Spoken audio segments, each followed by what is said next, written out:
हमारा घर को వరి కసువులో తురుకు ఎడం చుట్టూ నా కొడుకు. ఇది పేరు మారలేదే.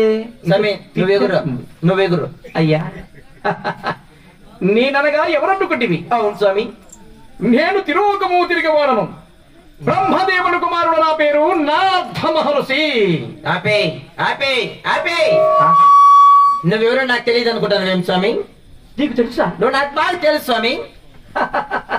ఎవరనుకుంటివి? నువ్వు బొమ్మలాట మునిసామప్ప కొడుకు నారాయణ గారు. నువ్వు ఏ నారాయణ గా? ఏ నారాయణ గా? ఎవరు ఎవరు ఎవరు? నువ్వే స్వామి. నువ్వు బొమ్మలాట మునిసామప్ప కొడుకు నారాయణ గాడు. బొమ్మలాట మునిసామప్ప కొడుకు నారాయణ గాడా? నువ్వు తెలుసు, మీ అమ్మ తెలుసు, మీ నాయన తెలుసు, మీ అమ్మ తెలుసు, మీ తాత తెలుసు. నువ్వు చిన్న బిడ్డ ఇక్కడ ఉంటివి. మీ అమ్మ దగ్గర నీకు పాలు లేవు. మా అవ్వ దగ్గర నీకు ఇప్పిస్తే. ఏమది? మా అవ్వ దగ్గర చిన్నగా ఉన్నప్పుడు మా అమ్మ దగ్గర పాలలేకపోతే? అవును స్వామి, మా అవ్వ దగ్గర నీకు ఇప్పిస్తే. ఏముండరా?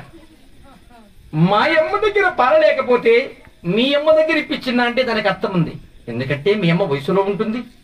ఒకవేళ పాలిస్తే తాగింటా అనుకో, 90 ఏళ్ళ ముసలమ్మ దగ్గర ఏం పాలున్నాయని ఇప్పిస్తావురా? ఆ ముర్రంతా నువ్వే తాగిస్తున్నా. అయ్యయ్యా స్వామి, అయ్యా నేను